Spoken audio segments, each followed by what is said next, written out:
Okay, hi.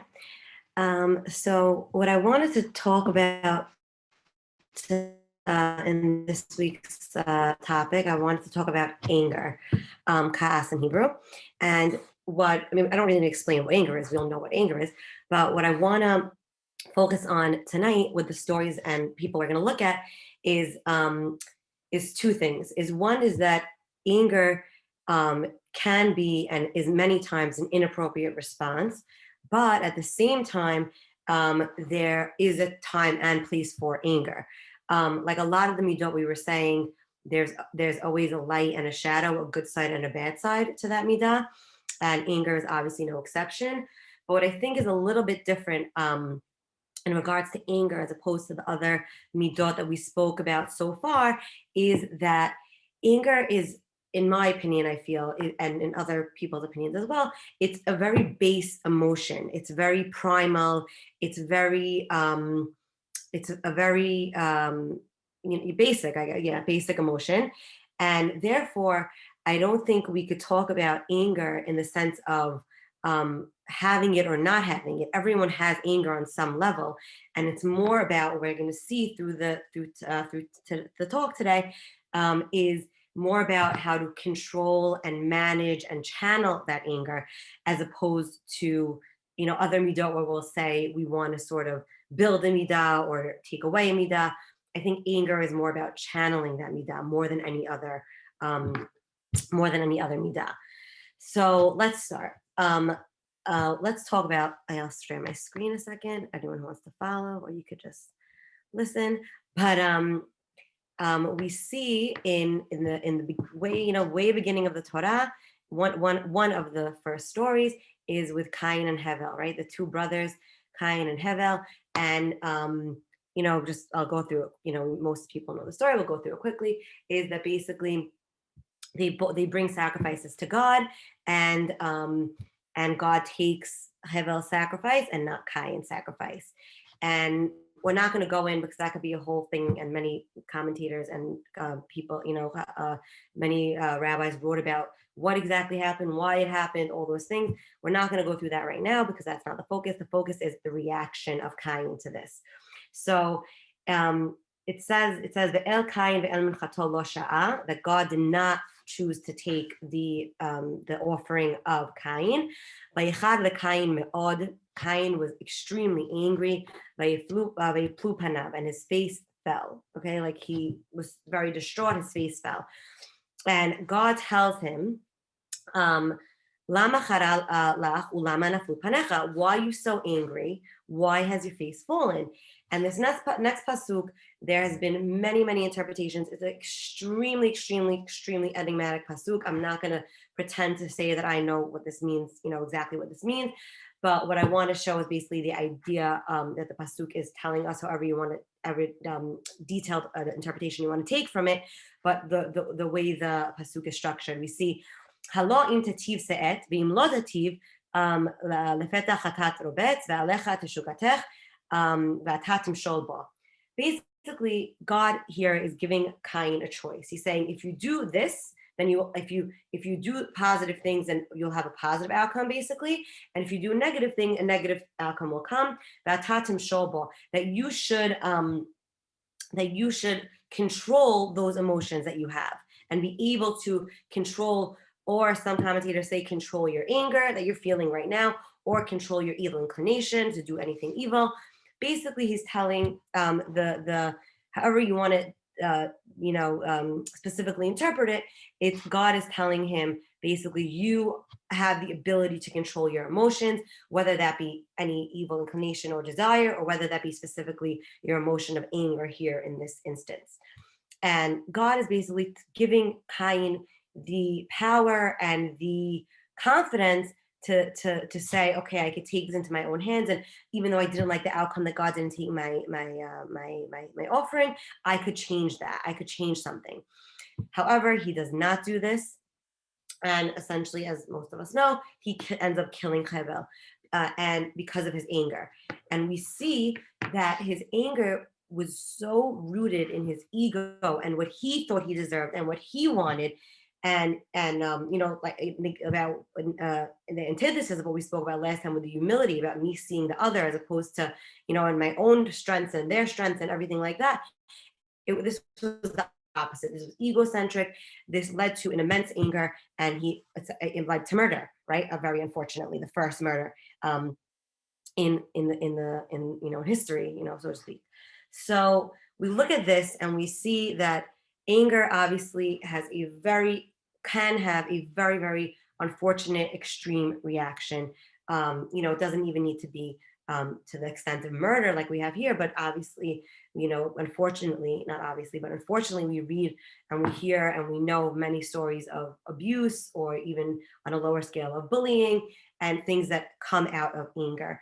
And this is the prototypical story of that, of how my anger that's rooted in me leads me to act in a destructive manner. So we see that right from the get-go. And the second story I'm going to bring about anger leading us to act in a destructive manner. So this is what it will see is this. Interestingly enough, this story, we see that the anger is not warranted. God is telling him this anger is not warranted. You could do something about this if you're not happy. You don't need to be angry about it. And the response of murder is obviously unwarranted. The next story we're going to see is where the anger is warranted. However, hold on, why is it not clicking? There we go. The anger is warranted. However, the response is inappropriate. So let's look at this story for a second. It's the story of, which also it's a pretty well-known story, but I want to look at it from a certain angle, is the story of Dinah, the daughter of Yaakov and Leah.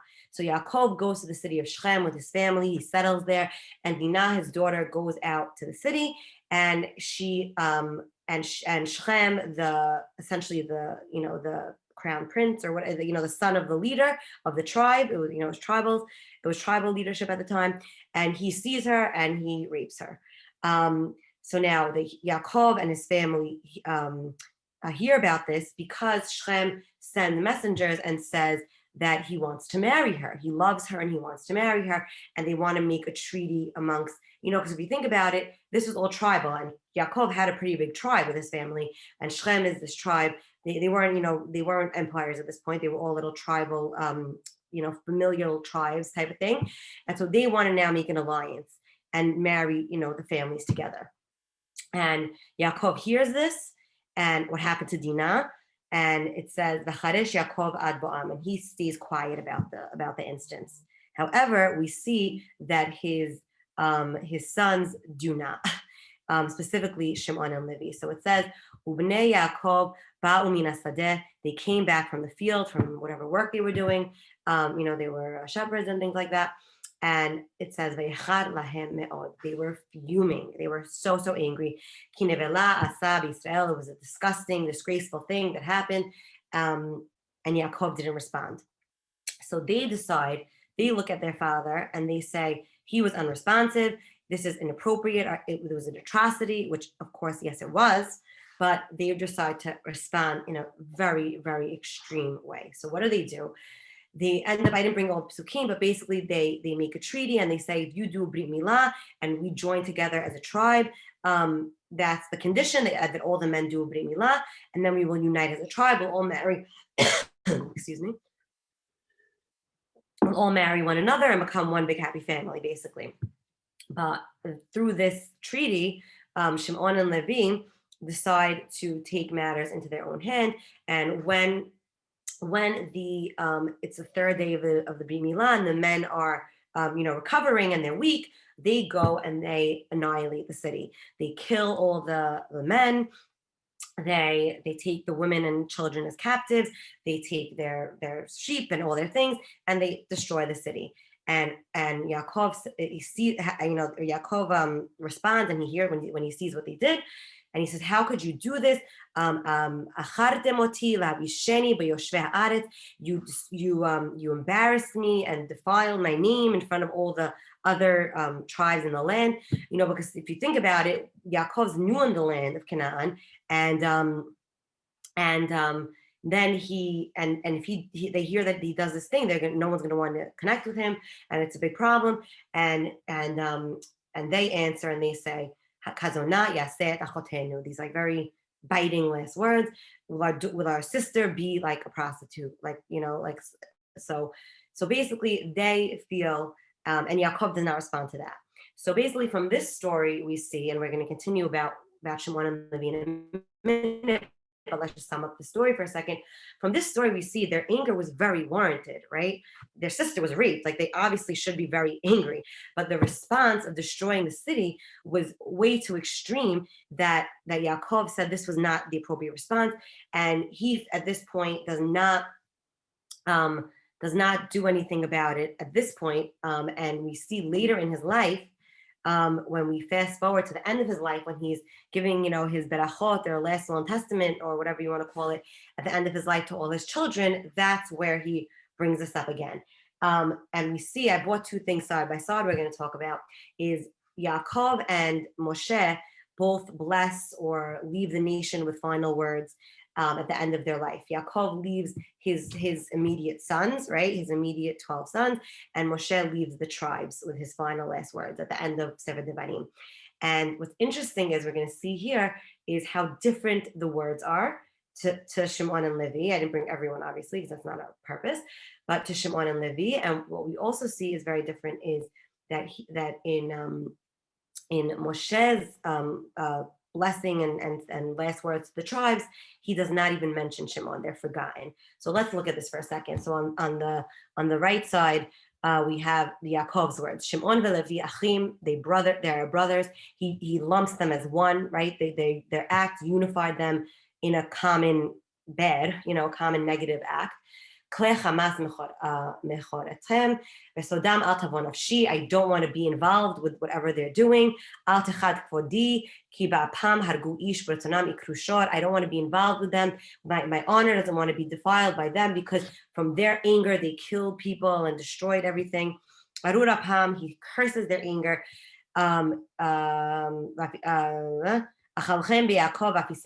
They should be dispersed amongst Israel. He basically doesn't want to give them a place in the land. And then when we fast forward, like, this is a very severe bracha, not bracha really, a severe last words, is basically cursing their anger. I don't want any part of you, and you should all be spread apart and have no stability in the land. That's not something you want your father's last words to be for you, right? Now we fast forward to Moshe, and we see, I'm not going to read all the bracha, but basically, the bracha is a beautiful bracha, saying that Levi is the one that's going to be leading the nation spiritually. They're the ones that are the teachers of the nation. They are the ones that are connected to God and are going to be, they're the Kohanim come from Shevet Levi, and they're going to be the ones that are doing the Ktoret and the Mizbeach, all the korbanot and all the sacrifice on the altar and the Ktoret, and God will bless them. They're, all these things, all these beautiful things. So this is the question here, which is going to all come back to anger in a second, the title together. But the question is what's the turning point from Yaakov's very scathing, last words to Moshe's very beautiful last words, and essentially also Shimon not being involved. So the main difference here, the turning point there is going to be Chet HaEgel. And what happens in Chet HaEgel? Let's talk about this for a second, and then we'll go back to Levi and Shimon. Basically, Moshe, we know Chet HaEgel, Moshe goes to Har Sinai, and he tells the people, I'll be back in 40 days. The minute that 40 day comes, they're ready. They say, oh, Moshe has disappeared. We need to get a God, right? We just read this in the parasha, and they want to build an Egel, and this is my Hashem, and all that. So now Moshe is on the Har Sinai with God, getting, learning Torah, getting Luchot, everything like that. And he tells him, he tells them, go down, your nation is destroyed. And he says, I am angry with them. God is angry with them. Obviously, I'm not going to go into this, but God's anger is a whole other, God's emotions in general. Does God have emotions? Not, leaving it for now. This is obviously teach us a lesson. So God is expressing himself through anger. He tells Moshe, I am going to destroy the nation. I'm going to start the nation again from you. This nation is a total failure. And Moshe appeases him, and he reminds him of the Zchut Avot, about Abraham, Yitzchak, and Yaakov, and how you made a brit with them, a connection with them. And he talks about Mitzrayim and what will Mitzrayim say, that you took them out of slavery just to kill them. And this sort of appeases him. But God is obviously still very angry, and they need to be punished for doing their, Avodah Zarah, doing the Chet HaEgel. And then Moshe comes down, and it says Veichad Ach Moshe, right? Moshe also gets angry, and he throws the luchot, Veishlach miyadav et haluchot, and he breaks the luchot habrit, and he sees the egel, and he destroys the egel, and then he calls. He says, Vayimon Moshe b'shar hamachane. He stands in the side of the camp, and he says, Mila Hashem elai ve'su elav kol b'nei Levi. Who is with Hashem, who is actually with me, and Levi comes. And Levi was the only shevet that didn't participate in Chet HaEgel. Also, interestingly, also says the women didn't do Chet HaEgel, but anyway, that's another, it is International Women's Day, so just interesting side point because of that. Women are never involved in all the massive Chataim in the Midbar, just an interesting side point. Anyway, so he calls Levi, and they essentially, I didn't bring all the psukim, but they kill all the people that were involved in Chet HaEgel, their brothers, right? Their people in their nation. But God and Moshe, the leader, are telling them they did a terrible thing. They did avodah zarah. They left God and they left the mitzvot, and they killed them. And it's obviously expressing anger, but this is expressing anger in a way that was sanctioned almost and demanded by God. But also this anger wasn't a personal anger like we had with Shimon and Levi themselves, an anger against their sister, and a personal anger of Cain against Hevel for my sake, for my ego, like right, Kazonaya said, Achotenu, my sister. This is going to happen to my sister, right? It's about me. And this situation, the anger is not about me, it's about God, right? Mila Hashem Elai, who is doing this to fight for God, right? And also, Hanukkah, this is the famous word that also they say Yudah Maccabi used to unite everyone against the Greeks. So just interesting, it's a fight for God and not a fight for my own ego.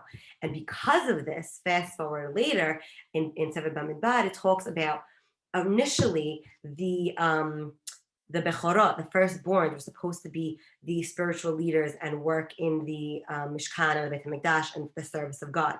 This was very common in ancient cultures to have the firstborns be the spiritual leaders.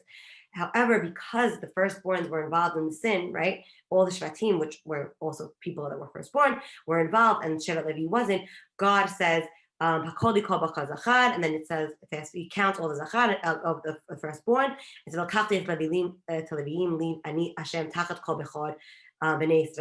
to take them instead of the Bechorot, the Leviim, because of the fact that they stayed with him and didn't do Chet HaEgel. So we see, actually, also this is, before I sum up this whole story, let's look at this also, is at the end of the Torah, the final words, and when it's summing up Moshe's greatness, Moshe's life when he dies, it says, and we'll remember all the amazing things and the strong hand and the things that he did, that Moshe did. And the Chamim interpret that what is the amazing thing it's referring to here is the breaking of the luchot because of Chet HaEgel, showing that was a proper response to the anger was a proper response at that time. So we see here in this story of Chet HaEgel with Moshe and the luchot and the Leviim and responding to Mila Hashem Elai, is that the anger was warranted and the response was warranted because it was a proper channeling of the anger for the greater good for God and not for yourself. And interestingly, by the way, we see, I brought the map here. If you could see, these two are the same thing. The two colored ones, I just thought one maybe looked a little better, is we see Shimon essentially doesn't have a nachala. They're sort of subsumed by Yehuda's nachala, if you see. And Levi, here the black and white, has 6 cities throughout the land, okay? So basically, they both don't have a land, like as Yaakov said, we're going to Yafisem Israel, we're going to disperse them through Israel. However, Shimon is basically forgotten because he basically never learned how to deal with his anger properly, and he just sort of gets lost among his emotions, not being able to control them. And Levi does learn how to do that with Chet HaEgel, as we saw, and therefore he gets his scattering is a scattering for good because he is around all the land to teach the nation. So it's just interesting. And so we see, I'm not going to go to that yet, but we see with these stories Actually, no, I'm not going to take that. I'm not going to talk about it. So we'll see where that when we learn how to control and channel our anger, it could be a very praiseworthy, very positive, good thing, like Livy. So that's an idea to something to think about. Now we spoke about the stories we just spoke about were physical actions of anger, right? Murder, killing, all these bad things, which obviously I'm not negating them; they're all bad. But I'm saying now we're going to talk about a story with anger that is just as, I don't want to evaluate evil things, but it's also pretty bad, which is an anger that leads to verbal and emotional abuse or outbursts. So we're going to look at the story of David and Michal. Now, David and Michal are a very interesting study in and of themselves. The couple have a very interesting relationship. But this story, I think, is very sadly the downfall and the demise of their relationship. So basically what happens is David, after he starts building up Ir David, after he captures a lot of the land and builds up his capital, he wants to bring the Aron Hashem to Ir David. Because since Shiloh was destroyed, it was never properly, never had a proper home. So he wanted to bring it to Ir David. So he brings it up, and they do this big party with korbanot and singing and dancing, giving proper kavod and everything to God. And Michal, who's the daughter of Shaul, by the way, sees this outside, right? She's looking out the window.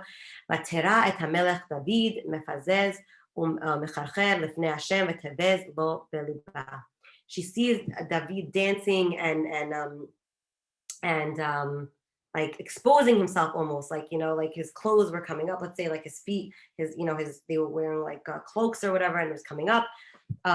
Not inappropriately, but I guess not for a king in her eyes.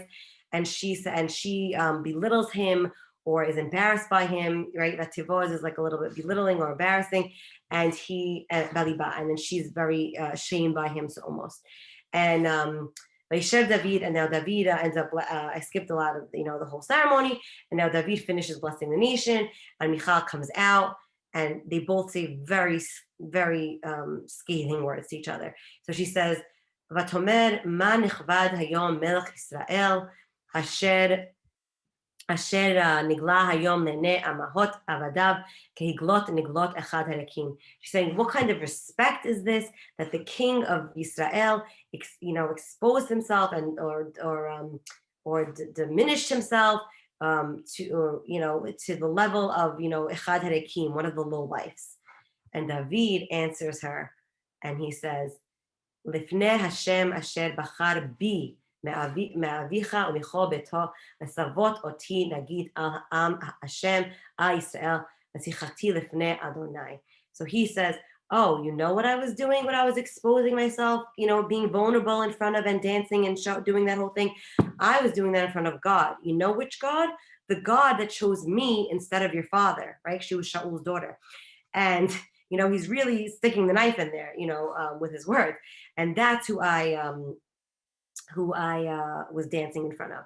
So, I mean, if you look at it, yeah, Michal was misjudging him and not looking at the situation appropriately. And in David was, right to be being vulnerable and happy and joyous in front of God, but he did not respond accordingly. That was a very intense word, right? And ונקלותי עוד מזאת והייתי שפל בעיניו האדמות אשר למדתי עמך אכבד ולמיכל, hold on, let me move this, sorry, it's blocking my thing. ולמיכל בשול לא היה לו ילד עד יום מותה. So very interesting, they basically have this fight. She says really not nice things to him, calling him rek. He insults her father, insults everything. And by the way, interesting, I'm just going to touch on this a second, but Michal is an outgrowth of her father Shaul, which we spoke about his unwarranted or not unwarranted, inappropriate level of humility. Instead of being really modest and humble, his smute ended up being self-protection, and she also has some of that. And David's saying, no, this is a time to be acting like this in front of God in such a joyous occasion. So we see that at the end of the story, it says Michal does not have a child till she dies. So it's very interesting because I always thought of this when I learned this, and I read this many times, that it was a curse from God because she acted inappropriately and insulted David. However, I just read today, which I thought was interesting and to me, a little more true, was that wasn't a curse. It was that they no longer were intimate. They no longer had a relationship. So she couldn't have any kids, right? They weren't together anymore because they both, broke down their words to such a level that they destroyed their relationship and never see anything about any forgiveness, any sorry, anything. And their relationship is basically destroyed because of their words and their expression of anger in their words and not verbalizing things appropriately and holding on to that anger, obviously, because there was never any reconciliation ad yom motah, right? So I thought that was a very powerful summary to the emotional anger of it. We then go to, I want to go back to Moshe a little bit, the story of hitting the rock, okay, which is very, also a very famous story that God, that Moshe, that God tells, the nation is crying for water. God tells them, speak to the rock. Moshe hits the rock out of anger and calls them rebels. He says, Shemuna hamorim, hamina sela zenotzi lachem mayim. And he hits the rock, and then God says, because you hit the rock, and lo ha'emantem bi laktisheni, you didn't sanctify my name, you can't go into Eretz Yisrael. So now this is very interesting because a lot of Mefashim say why, what, how, also a big study, but what I want to focus on is the fact that we have to realize through the and we talked about it a little bit with Chet Egel, but through the whole saga, this is in the last year, this is the end of the Midbad, I don't know if that's the last year, but towards the end of the Midbad, when they're almost in Eretz Yisrael, I forgot the exact year, but it's basically towards the end. And for 40 years or a little bit less, the nation is looking at Moshe as not conduit, as an expression of what God's feeling. If he's angry, God's angry. If he's happy, God's happy. Because for the most part, that was true. Moshe was expressing what God was feeling towards the nation. And here, God was not angry, but Moshe was angry. So because of his anger not being in line and channeled correctly, God punishes him and tells him, you didn't sanctify my name and you can't go in the land. So it's very interesting to see that, I didn't mention this, but with Cain, his punishment was that he would be a nomad, he would be a wanderer, he would have no place, right? Cain is a wanderer because of his anger, his response, his anger of murder.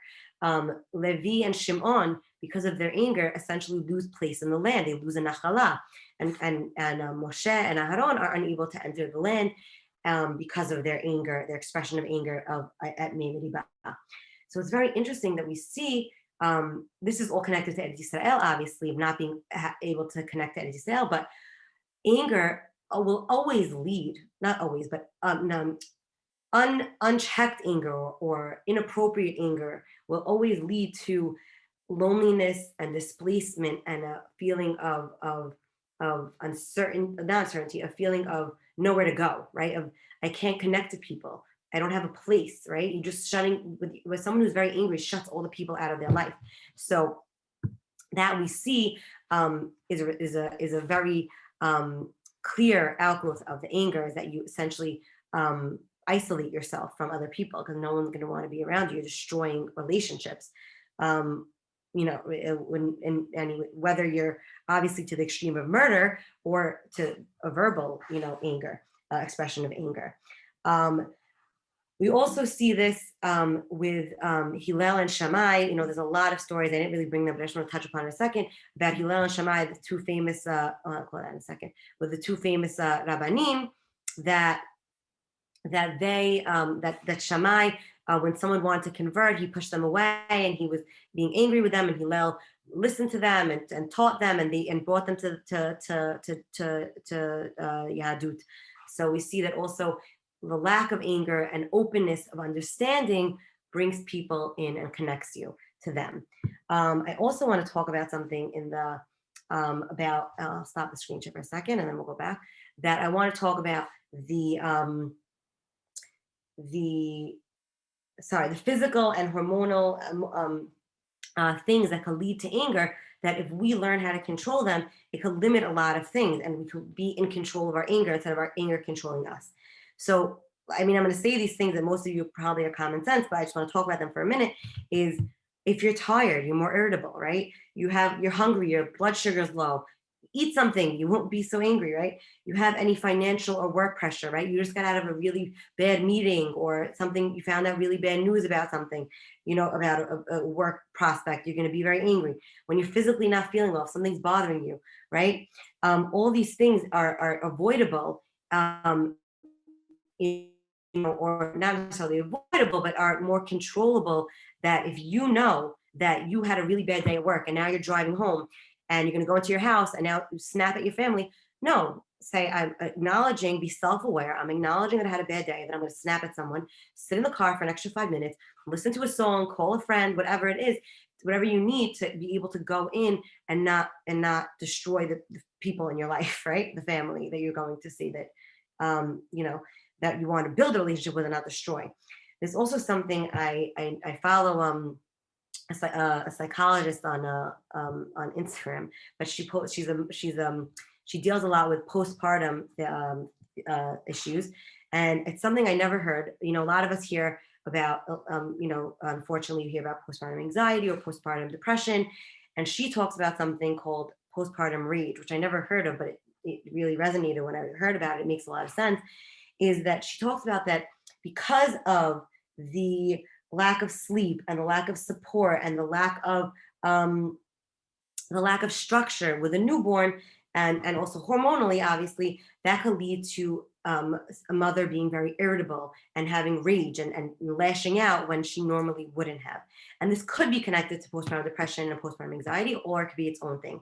And it made me really think of, I don't know, I don't look any research on this, but it sort of made me think of, like, pandemic rage, that a lot of us that are going through, this past year, at least myself, had different times of uncertainty, instability, lack of predictability, lack of control.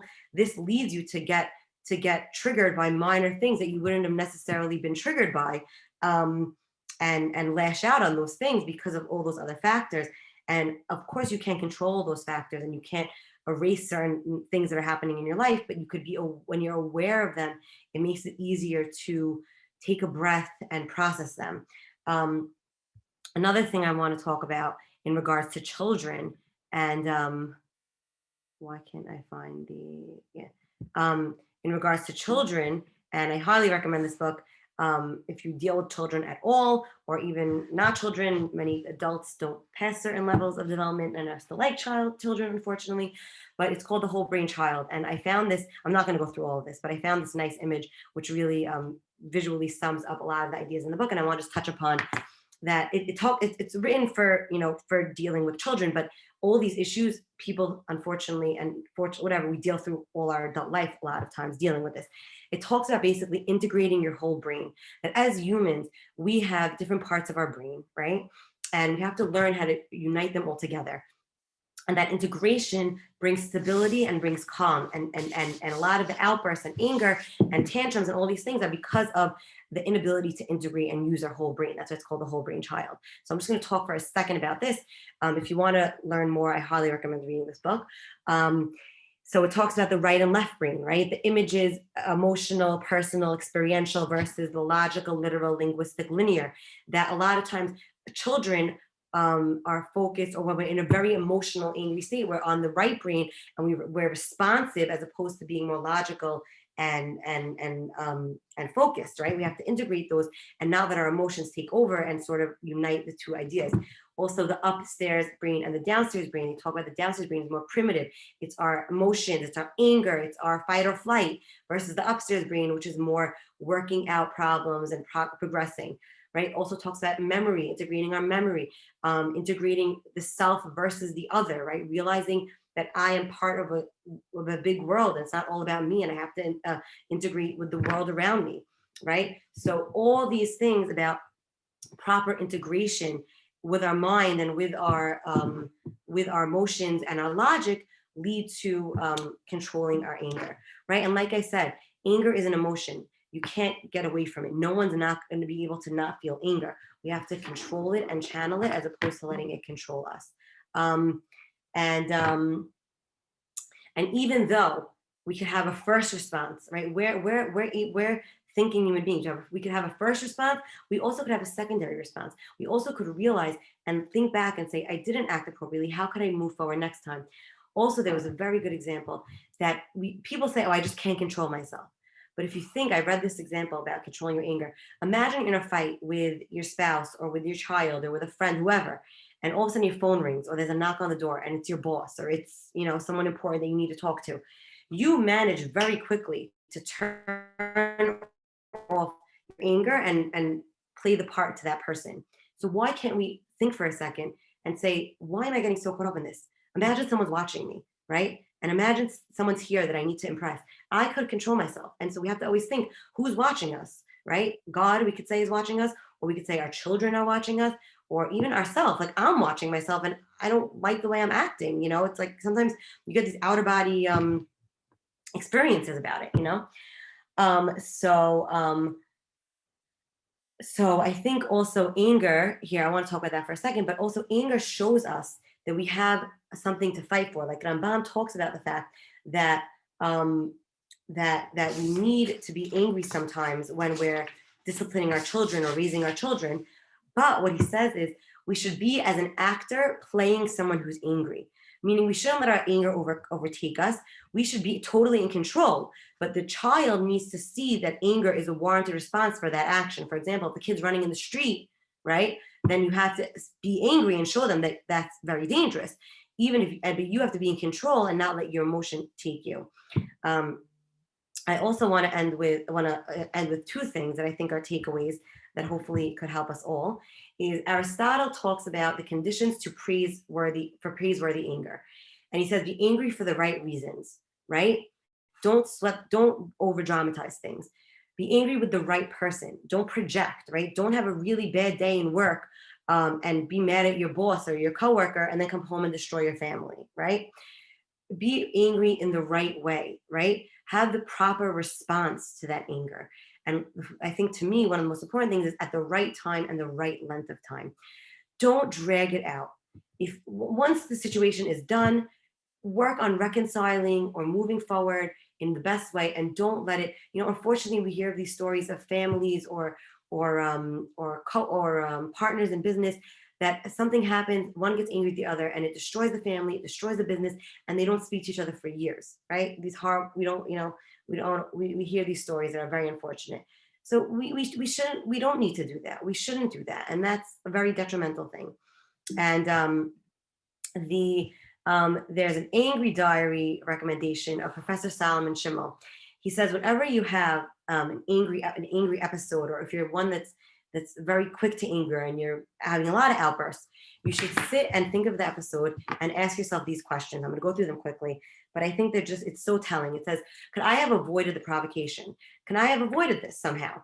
Was my response justified, right? Like what we kept talking about before. Did my response accomplish its goal, right? This is something we didn't really speak about, but I'll touch on in a second. Sometimes, and a lot of times, the anger comes out, it's not going to accomplish anything. I'm just screaming or I'm yelling or I'm throwing something or whatever it may be. That's not going to really get my boss to listen to me or my kid to realize that they did something wrong. That's not helping anyone in most of the situations, right? So it's not even helping me. It's just my near reaction of my emotion spitting itself out, but it's not gaining anything. What unfortunate side effects did my response have, right? Physically, emotionally, what did that do to the other person or to myself, right? I didn't bring this in, but there's so many studies about how anger literally destroys our body from the inside out and all the negative things it does to our body. Number 5, what alternative response could I have made, right? Visualize if this happens again, or when I get angry again, how else could I have responded? And would I reacted otherwise if the incident was repeated, right? And how could I act? Would I be able to react differently? And am I to be blamed or praised for this behavior? Okay.